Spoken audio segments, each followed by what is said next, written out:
Ai, deixa eu tomar aqui o meu xarope de jambu, uma planta da Amazônia, mas com patente da indústria farmacêutica norte-americana, que inclusive proíbe que a Universidade Federal do Amazonas faça pesquisas com ela. Tem gostinho de entreguismo. Tá tudo pronto aqui, é só vir pegar. A solução é alugar o Brasil. Bom, como você já pode ter visto em algum local desta tela, o tema do vídeo de hoje é a Amazônia. Mas como eu sou bem chegada no subtítulo, eu vou falar. Miga, você precisa entender que ou a gente para o agronegócio, o latifúndio e o capitalismo e as políticas de entreguismo brasileiras, ou não tem futuro pra gente, parça, porque tô um pouco do gueto. Bom, hoje é dia 22 de agosto de 2019, ou 1964, 5, 6, 7, 8, e a partir daí o AI-5 depende de quão otimista você tá com a política no Brasil.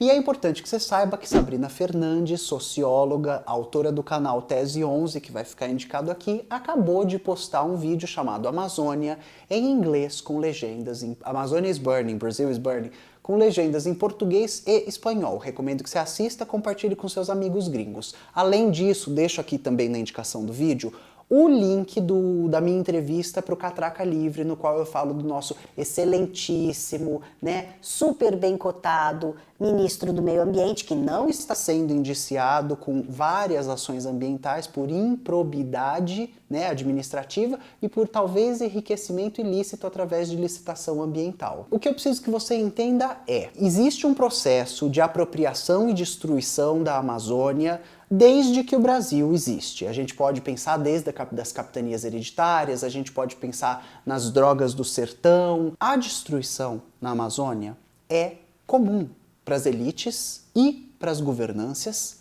do nosso país. As elites e as governâncias do nosso país, quando agora, em 2019, confrontadas com o dado, parem de queimar populações indígenas, biodiversidade, florestas, destruir terra para plantar soja, que vai virar ração de gado, que vai alimentar o agro... Elas pensam, mas por que eu vou fazer isso? Eu fiz isso minha vida toda. O meu pai fez isso, o meu avô fez isso, o meu bisavô... E é verdade. A Amazônia é a maior floresta tropical do planeta. Ela tem um período de seca. Esse período de seca pode ou não propiciar queimadas, mas todo o bioma cria defesas quase que autoimunes. Então é preciso que você entenda que se a Amazônia estivesse preservada, assim como o Cerrado, que também é sujeito a queimadas naturais, existem escudos criados pela flora, principalmente, e pela fauna, e por acidentes geográficos, e por bacias hidrográficas, que barram a extensão dessas queimadas. E não, meu amorzinho, o que a gente está vendo agora não é um fenômeno natural. Aliás, com uma configuração política que faz 4 ministérios que deveriam estar cuidando do nosso meio ambiente, da nossa biodiversidade, das nossas populações indígenas, que não servem para absolutamente nada, aliás, servem aos interesses internacionais e aos interesses do capital. É claro que a gente não está de frente para um fenômeno natural. Eu estou falando, claro, da Tereza Cristina, que é líder da bancada ruralista e ministra do agronegócio. Ai, perdão pelo ato falho. Ministra da Agricultura. Eu tô falando da Damares, que teoricamente é a ministra encarregada das pastas e das pautas da preservação e proteção de populações indígenas. Eu tô falando do Ricardo Salles, que integra o governo Bolsonaro, vem do Partido Novo, foi secretário do Alckmin e durante a gestão de governo de São Paulo, do governo aqui do estado, ele foi indiciado em processos por um enriquecimento ilícito com licitações fraudulentas de exploração do meio ambiente. E eu tô falando do Ernesto Araújo, talvez o pior chanceler do planeta, que chegou a dizer o impropério de que climate change was a Marxist plot. E essa foi a notícia mais lida do The Guardian. Alguma coisa como a mudança climática é uma trama de conspiração marxista. Aliado a isso, você precisa entender, por exemplo, que o IBAMA está sem presidência e por isso não está podendo agir, e o INPE teve o seu presidente exonerado do cargo, demitido, quando ele revelou os dados sobre a devastação da Amazônia hoje, durante o governo Bolsonaro no Brasil. Para vocês terem uma ideia, e depois de pesquisarem drogas do sertão, eu quero aqui falar sobre 1877, quando 70 mil sementes de seringueira, que é a árvore que gera borracha, foram contrabandeadas no talvez o primeiro crime de biopirataria brasileiro para a Inglaterra. E aí a gente já começa a entender o caráter entreguista do governo brasileiro, que se vale dos nossos recursos naturais, da nossa riqueza e biodiversidade, etc, etc, etc, para vender para o capital estrangeiro e fazer dinheiro com isso. Só que esse dinheiro nunca é revertido para a nossa população e para a nossa sociedade.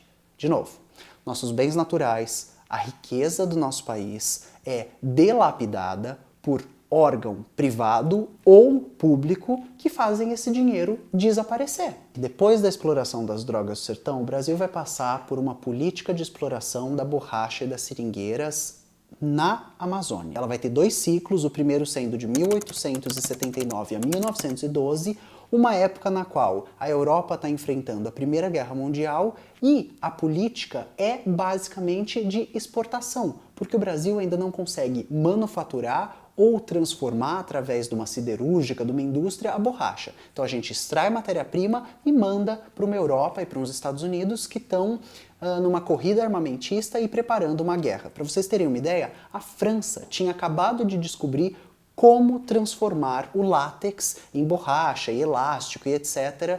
Há pouquíssimas décadas. E aí, de repente, acontece um boom de exploração da Amazônia no Brasil. O segundo ciclo de exploração da borracha e da seringueira no Brasil vai acontecer entre 42 e 45. Oh, céus! Coincide com o período de fim da Segunda Guerra Mundial e de início da Guerra Fria. Nossa, como o mundo é cheio de coincidências! Durante esses períodos, a borracha, a seringueira, representam 40% da exportação de todos os produtos no Brasil.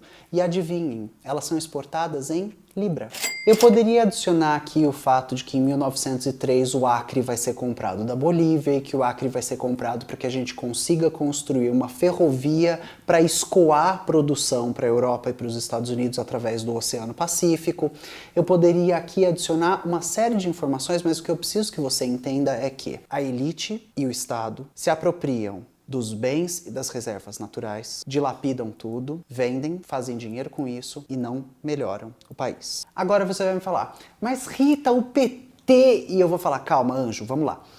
Houve muita destruição de meio ambiente, inclusive construção de hidrelétrico, um monte que a gente fez manifestação contra. Dilma, essa você me deve, tá? Que essa foi horrível. E aí, a gente, apesar de se manifestar e tal, nunca consegue nada. Porque quem manda no Brasil é a elite brasileira. E anjo, a elite brasileira é basicamente a bancada ruralista e uma pequeníssima burguesia que é burguesia entregando o Brasil para estrangeiro. Eu quero aqui falar sobre 2 episódios distintos. O primeiro é que, para se defender das críticas sobre a devastação e a destruição da Amazônia, o governo Bolsonaro postou dados da gestão do Lula como presidente, para defender que o desmatamento da Amazônia era um dos mais baixos das últimas décadas. Sim, isso aconteceu durante o governo do Lula.